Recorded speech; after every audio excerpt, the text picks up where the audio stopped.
Goat the greatest of all time एक upcoming Tamil language sci-fi action thriller film होने वाली है और इस मूवी के अंदर में हमें लीड रोल में देखने को मिलने वाले हैं थालापति विजय, साथ ही साथ में स्नेहा, मीनाक्षी चौधरी, प्रभु देवा, जयराम और कॉमेडियन के रोल में हमें यहाँ पे योगी बाबू देखने को मिलने वाले हैं, जहाँ पे इस मूवी को 5 सितंबर को थिएटर में रिलीज़ किया जाएगा। हिंदी, तमिल, तेलुगु, कन्नड़ और मलयालम लैंग्वेज में इसका मतलब है कि ये एक पैन इंडिया फिल्म होने वाली है, जहाँ पे इस मूवी के ट्रेलर को रिलीज़ कर दिया गया। हाँ, वीडियो थोड़ा सा मैं लेट बना रहा हूँ। अब हम चलिए ब्रेक डाउन करते हैं इस मूवी के ट्रेलर को।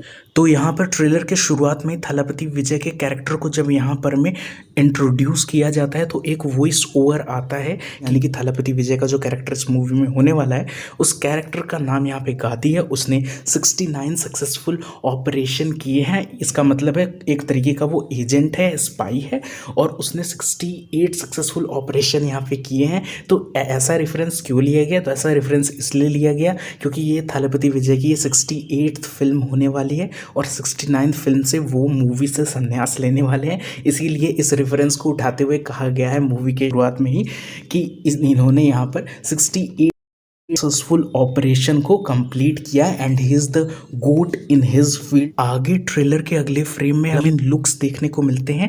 एक ओल्डर लुक होता है जो 45 से 50 ईयर की एज वाला होता है और एक मिडिल एज लुक रहता है, मतलब 28 से 35 साल की उम्र वाला लुक रहता है। और साथ ही साथ में एक तीसरा लुक भी यहाँ पे देखने को मिलता है, 18 से 22 साल की एज वाला लुक ये देखने को मिलता है। ये डी एजिंग टेक्निक है जिसको यूज़ करके यहाँ थालापति विजय के डिफरेंट लुक्स को यहाँ पे तैयार किया गया है, जो देखने में काफ़ी इंटरेस्टिंग लगता है। पर ट्रेलर को एक तरीके से वो कैची बनाने में भी कामयाब साबित होता है। अब ये कुछ लोगों को समझ नहीं आ रहा होगा कि ये तीनों लुक का मतलब क्या है, कि थालापति विजय हैं और दोनों थालापति विजय के बेटे हैं। तो ऐसा बिल्कुल से भी नहीं है। एक जो ओल्डर लुक वाला है वो थालापति विजय का ओरिजिनल कैरेक्टर होने वाला है, यानी कि जिसका नाम है गादी, जिसने 69 सक्सेसफुल ऑपरेशंस कंप्लीट किए हुए हैं। और एक बहुत बड़ा खतरा आने वाला है, शायद आतंकवादियों का या फिर कुछ बहुत ही अलग तरीके का है, बॉम्ब प्लांट वाला भी चीज़ें हमें यहाँ पे देखने को मिलने वाला है। तो कुछ देशभक्ति का भी एंगल यहाँ पे ऐसा देखने में मिल रहा है कि देखने को मिलेगा। अब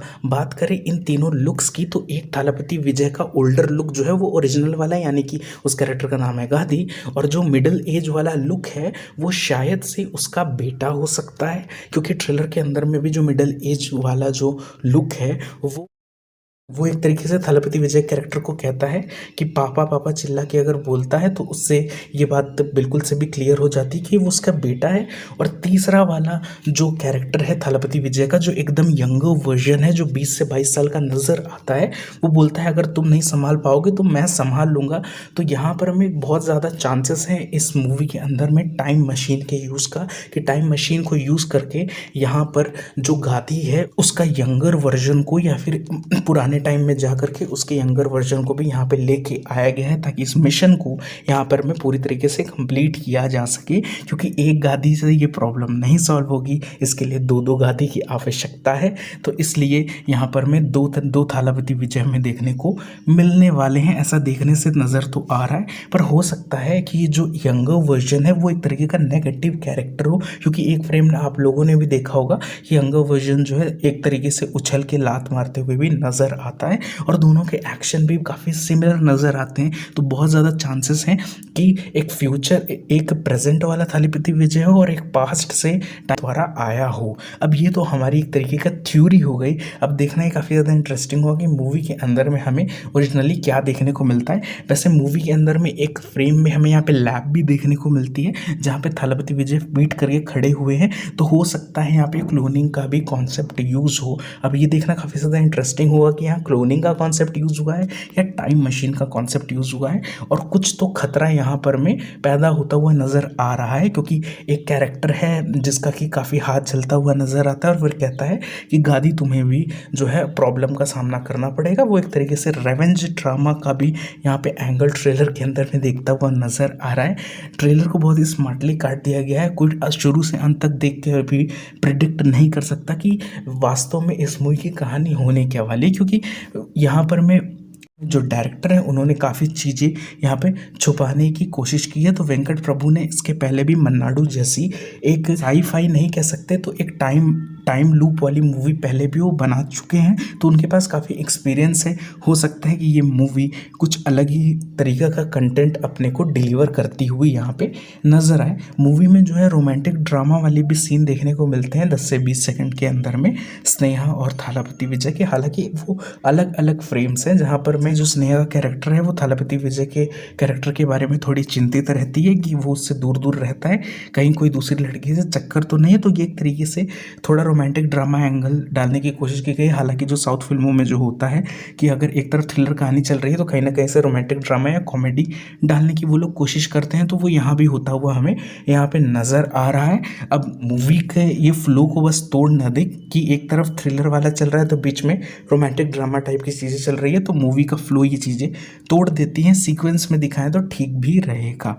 अब ये देखना काफ़ी ज़्यादा इंटरेस्टिंग होगा कि यहाँ पर में मीनाक्षी चौधरी का क्या काम है। अगर उसके कैरेक्टर की वाइफ का रोल यहाँ पर में स्नेहा प्ले कर रही है, यानी कि थालापति विजय की वाइफ का कैरेक्टर यहाँ पे स्नेहा प्ले कर रही हैं, तो मीनाक्षी चौधरी का कैरेक्टर इसके अंदर में क्या भूमिका निभाता है। एक गाने में तो वो देखने को मिली थी, अभी देखना काफ़ी ज़्यादा इंटरेस्टिंग होगा कि उनका कैरेक्टर मूवी के अंदर में आखिर होता क्या है।